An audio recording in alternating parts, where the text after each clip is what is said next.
भैया दादा 20। मुंबई में क्रिकेटर सूर्य कुमार यादव को स्पॉट किया गया। इस दौरान सूर्य कुमार यादव काफी कैजुअल लुक में नजर आए। उन्होंने पैप्स को जमकर पोज दिए और अपने फैंस के साथ भी फोटो खिंचवाई। इतना गलती मत करो। इस बीच कार में उनकी वाइफ को भी स्पॉट किया गया, जिसके बाद वो दोनों वहां से रवाना हो गए।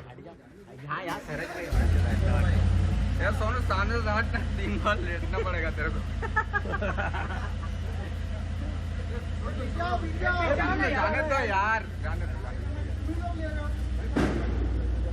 सामने से हटोगे तब तो